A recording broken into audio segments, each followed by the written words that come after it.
Intros. I'm introducing Liz and O'Neill. Liz has been a director of the Kiwanis Club of Toronto Foundation Board and chair of the Grants Committee since 2020. She is a director of estate planning at the Bank of Montreal, and she teaches at the Lincoln Alexander School of Law. She's also working towards her master's in tax law. In her free time, I can't imagine how such a thing exists. I'm assuming she sleeps half an hour a day. But in her free time, she enjoys running, reading, and spending time with her two children. Liz is a superwoman. O'Neill Edwards is an award-winning education and nonprofit professional who has 2 decades of senior leadership as a global education administrator for nonprofits, secondary schools, and post-secondary institutions. During his over 20 years of leadership, O'Neill has been instrumental in guiding planning processes and supporting the development of innovative programs and services that promote access, diversity, and inclusion. O'Neill has had the privilege of living and working in many different countries, and so he brings unique insights to his work. Building on a passion for developing people's potential, O'Neill continues to be part of programs that bring real social change.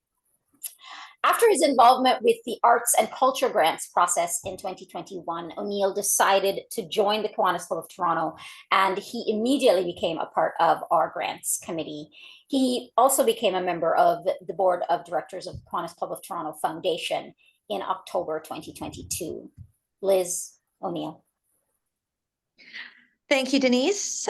So I am going to just provide an overview of the whole granting process and then speak about the Community Impact Award before I pass the microphone over to O'Neill's very capable hands. So as Denise mentioned, I'm Liz. I'm the chair of the Kiwanis Club of Toronto Foundation Grants Committee. And for years, the Kiwanis Club of Toronto Foundation has been providing grants to charities that offer programs to children and youth that are focused on initiatives that align with our strategic focus. So for 2024, we will continue this process. And as in the past couple of years, our grants will focus on 2 areas: leadership, development, and mentorship, as well as arts and culture. We will also be offering 1 Community Impact Award. So I'll provide an overview of the Community Impact Award, and then O'Neill will take over the discussion on the leadership, mentorship, and arts and culture grants. So we will ask that you hold your questions until the very end, and then O'Neill, as well as any other committee members that are on the line, will be on hand to address the questions. So as in the past years, we will be offering a Community Impact Award for 1 exceptional charity in the amount of $40,000. So all applicants to the leadership mentorship grants and or the arts and culture grants are encouraged to apply. And so that means that the Community Impact Award process is only open to those that are also applying for one of the other grants. The recipient of the Community Impact Award will be a charity that best explains how these additional funds of $40,000 will impact the organization, their existing programming, and the community through new and innovative programming.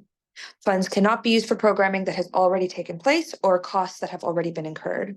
The Community Impact Award application requires a separate submission on the grant application website.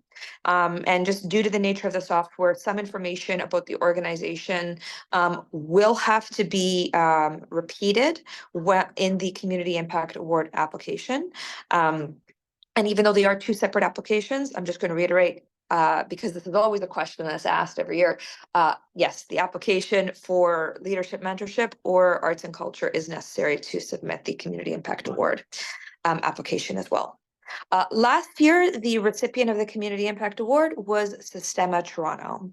And so the funds that the Community Impact Award provided to Sistema helped to lay the groundwork to provide free music programming to nearly 1,000 students Beginning in July 2023, Systema Toronto embarked on a very ambitious plan, a 5-year plan to triple the number of students and provide free after-school music and social development programming to 900 to 1,000 students each year. This included immediate plans to expand into more schools in the neighborhoods of Jane Finch, including the Afrocentric School, and in East Scarborough. Systema Toronto is further expanded its music program for high school students across Toronto to join their Youth Honors Orchestra, which includes Systema Core program graduates, as well as other young musicians across the city in underserved communities. The funds from the CIA will help further their mission to transform the lives of these underserved and low-income children and youth through the global language of music. So we were proud to support this valuable initiative and look forward to reviewing the applications for this year's Community Impact Award. And so with that, I will pass the microphone to O'Neill to provide an overview of the mentorship and leadership development grants, and then the arts and culture grants.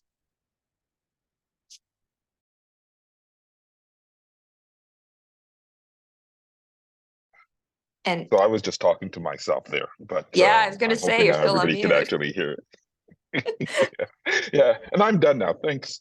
No. We are like I cannot believe it's been 3 years since I've been had the privilege to become a member of the Toronto Kiwanis and over 2 years to be a part of the grant committee. It just flies by. But if anybody out there, I would encourage you to explore joining us because it's been very transformative and a lifelong passion for me to support and help those. So I'm excited to be here today and to share with you a little bit of behind the scenes of the grant process. The grant committee is such a rewarding place to be, being part of the group that gets to see and talk to you and support the charities that are doing great work out there, and especially supporting for kids and youth in the Toronto community and building leaders of the future. Our committee is a very diverse and passionate group of individuals, and working on the grants is a very collaborative process. We are trying our best to make the process as easy and as straightforward for the applicants. And every year, we're looking for innovative ways to get more charities to apply. And I think that's a really strong strength of our granting committee. You will notice that we're not going to ask you questions that aren't pertinent to the actual grant. The members of the committee are involved in all stages of the process, from the application process to the selection of the charities. I always find that having the diverse and passionate group involved helps bring in different points of view and helps us make the application process a better one each year. And I know some people would think that, oh, they applied a grant, they already know who they're going to select, and that is not the case. It's totally based on the merit of your application and your organization. So note that for sure. Last year we had our first full post-COVID operational year, and we continue to work to support great leadership programs and focus on building resilient communities. We continue to transition from the previous 3 years providing grants for leadership and mentorship initiatives that help kids and youth build transferable leadership skills, such as decision making, teamwork, goal setting, time management, and community involvement, and get them inspired to become leaders in their community. What I personally find very exciting about this is that these kinds of programs create a powerful ripple effect that goes beyond the program itself. When kids are taught critical leadership skills, they model them through their behavior, creating a positive circle of influence, and that magnifies the impact not just on them and the people around them. We look at the impact of the programs that has had on kids. This is always the top of mind for us. If I look back in the past years, applicants, some programs focus on the breadth and reach and impact as many kids as possible, while some focus on a few kids and depth of the experience. We welcome both. There are no one perfect way to do this, and to each program has its benefits and they impact kids and youth in different ways. So we consider both types of programs, which is really important, right? So be true to yourselves and what your strengths are. Some recipients of our leadership mentorship grants come from charities that impact as little as 15 children, while others provide services that impact over 100 children. But the common element across the recipients is that they tend to be small to medium-sized organizations providing valuable service to their local communities, from camps, workshops, to structured mentorship programs. There is also a tremendous diversity in how the programs interacted with the community. We had recipients that had programs that had widespread reach, as well as programs that had intensive depth. That these programs built a foundation that allowed for previous program participants to return as facilitators for new participants. We also had recipients who managed to combine both depth and reach. We were especially excited to see applicants that were not just looking at sponsored existing programs, but were looking to use the funds to create new initiatives or take existing ones to the next level and expand the impact. And what And what makes applicants successful is clearly demonstrating the connection between the program and impact, and it will make the community in terms of numbers and kids and youth impact. For how long and in the way and in youth impact. For how long and in what way, like helping specific numbers stay active and connected to others, or connecting kids with peer mentors on a regular basis, or providing workshops to specific areas. This helps us as a community to make the connections and truly understand the impact. So if you have a program that help kids and youth become leaders in their community, this is a great opportunity to get support from Kiwanis. And I am really looking forward to seeing all the initiatives that will be put forward by our applicants this year, and learning how you will change your community. So some of our key points in 2021 was the inaugural year of the Arts and Culture Grant. This grant was created as a response to the pandemic and the restrictions and financial limitations that were being imposed on creative expression programs for children and youth.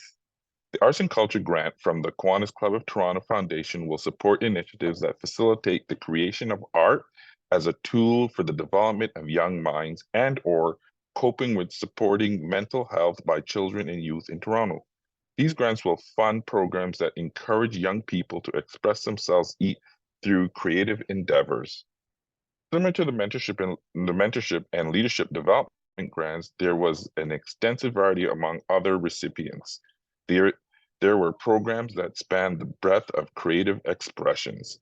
Last year was the second year we used the Good granting platform for the arts and culture, and that's the database that we use to support our committee.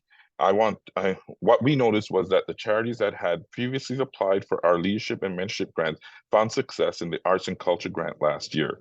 While charities are invited to submit an applicant to both streams, it is recommended you submit an application to the stream where your organization can showcase itself the strongest.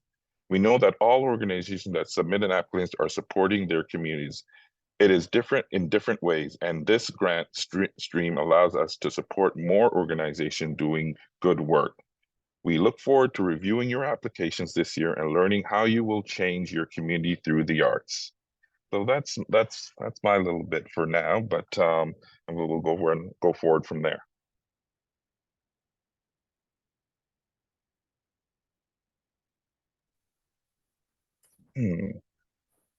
So So I think we're gonna open up for some questions and answers. Is that questions, yeah. right? Yeah. I was just gonna some of the questions that normally come, is like, can charities submit application to both granting streams? And the answer is yes. How strict is the application deadline? Very strict. And how many grants will be awarded for each just to go stream? back to that Yeah. application deadline for you, Neil. Oh, For persons yes. online, it is April 8th at 11:59 Eastern Standard Time.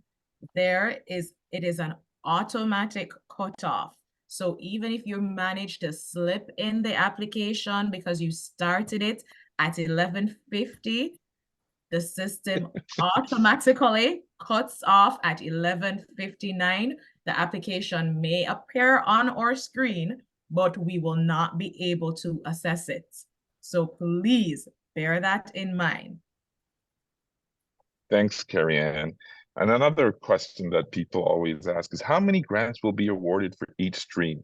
And we aim to award a total of 15 to 20 grants, right? Can I apply for the Community Impact Award only? And the answer is no. Can I apply if I am registered non-for-profit without a charitable business number? Yes, by using a trustee. And what if I have already applied, but my attachments are too large for the system? What can I do? Please use the Google Drive link from your attachment and ensure you provide access to the document. Can other Kiwanis clubs apply for the grants? No, so there's no insider grant situations happening here. And what does strategic focus mean? The critical areas that our clubs try to impact the community. So that's a little bit of some standard questions, but I'm opening it up for anyone else that might have some questions.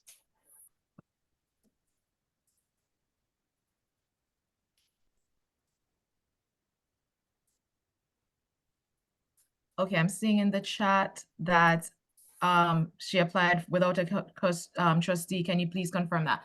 Okay, so yes, Brittany, that's from Girl Powered. We see that question. So yes, if you are able to apply without a trustee, but you are able to provide your certification that you are a registered not-for-profit, your application will be accepted. This is just to ensure that we do not have fictitious made-up charities claiming to be things that they are not. And seeing another question in the chat about how does Kiwanis define youth. So for us, we are trying to impact children and youth. So we focus on organizations that deal with programs with children starting at 3 years old and youth going up to 21. That's the strategic focus, right, Denise? Let me just make sure I'm not putting my foot right. So I'm getting confirmation from President Denise. So from 3 to 21 is our grouping. If you're shy, please feel free to put the questions in the chat or go ahead and raise your hand. Just to say, though, that we do have an internship program that focuses on youth from 18 to 30. So if it is that you are looking for an internship opportunity, there is a separate portion that still deals with youth, but the grants 3 to 21. Another question in the chat, can we apply only with one project or can we apply with more than one project? So that's a good question. That's a good question. Grants committee, because you're the ones assessing. I have a general answer, but O'Neill, you're the ones who are going through the application. Do you look favorably on multiple applications in a similar stream, or is it one application per stream? It's one application per stream, and to be honest, that's what you really want to focus on, because that's, you know, as we're going through, we want to pick the application that we believe will have the best impact and be transformative, not just for the organization, but for the young people that they're serving.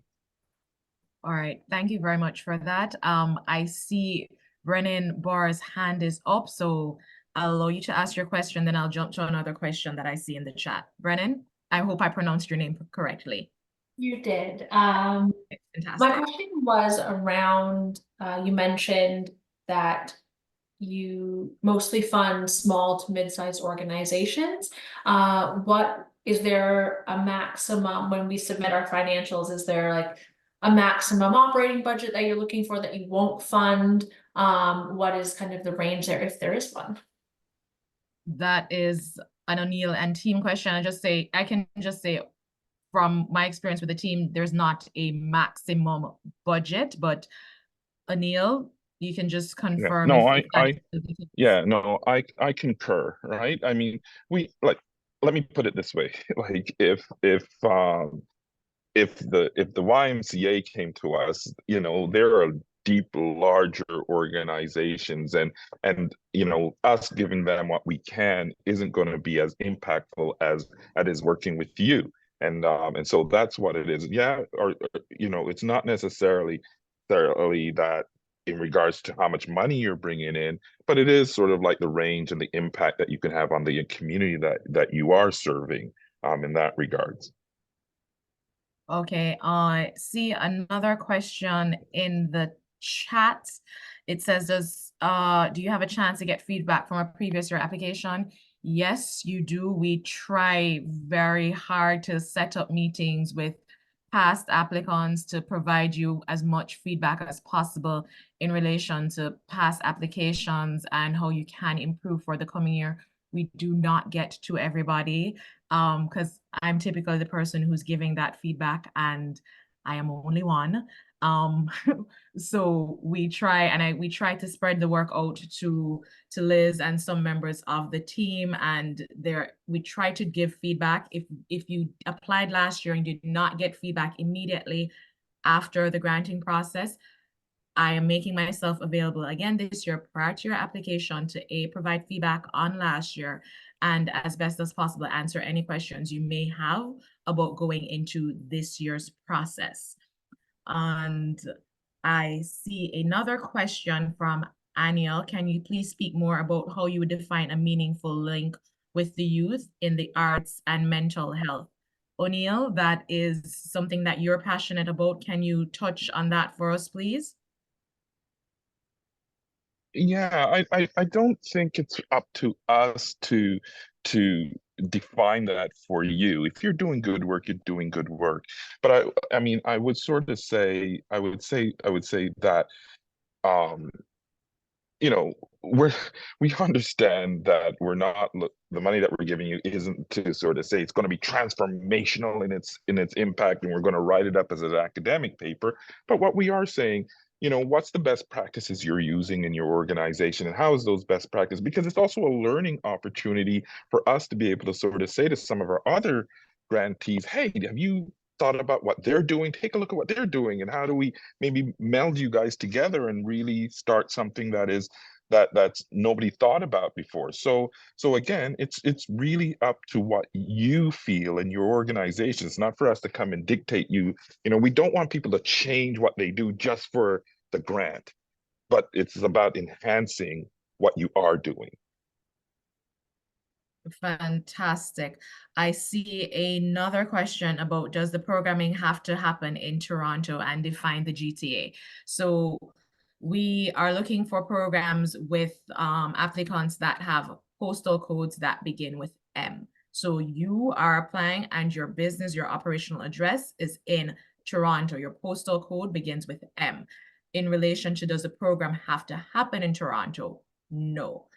Past recipients have programs that happen in, I think Muskoka. Project Canoe takes them outside of the city. A couple of the programs take the youth outside of the city, but operationally, your operational address needs to be in Toronto, M postal code, but your program can happen outside of the city of Toronto. Am I missing any questions? Have I caught all the questions? Are there any additional questions?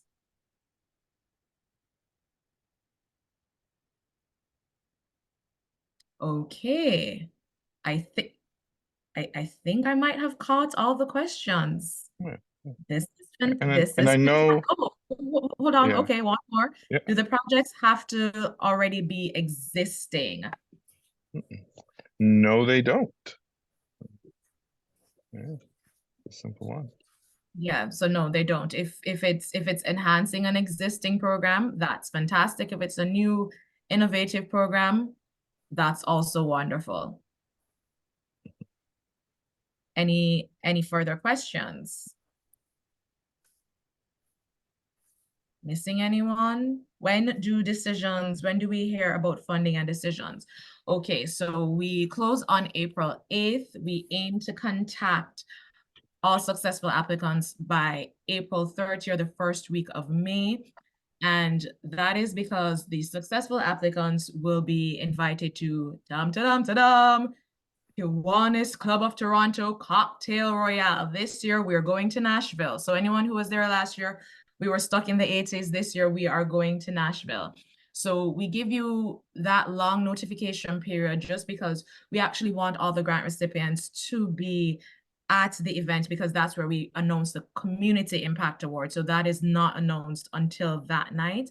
And we have found from feedback from the past grant recipients that this is a wonderful night to create connections for your organization. So you find synergies and similarities within your programs that you did not know you had. So we aim to notify you by April 30th. A lot of pressure on the grants committee, but they're ready for it. They committed to it. They said they were good for it. They can't take it back now. So we notify you by April 30th, the decision is made, and then funding is paid out by the 15th of June, the latest, because we know most of your programs are summer programs. So we work to get your banking information from you.